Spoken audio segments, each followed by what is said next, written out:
Welcome to the Slop Farm. Enjoy the video. You start by preparing the physical connection.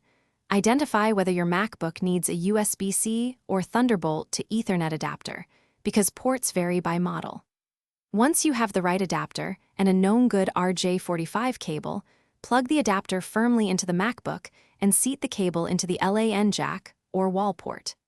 Make sure link lights on the adapter or wall jack light up. That indicates a physical link and saves time before we configure network settings.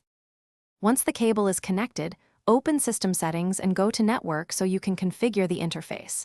Select the Ethernet interface or add it if absent, then choose DHCP to auto-obtain an IP, which is simplest.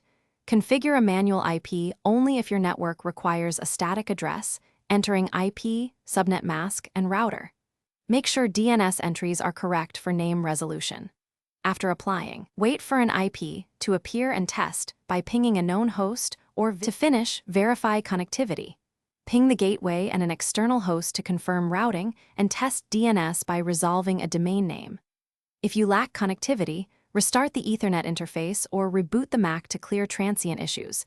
Make sure macOS is up to date so drivers work properly. If physical link lights are off, swap the RJ45 cable, try another wall jack, or use a different adapter. These steps isolate hardware versus configuration problems, so you can restore LAN access quickly. Thanks for watching. Consider subscribing if we helped you today.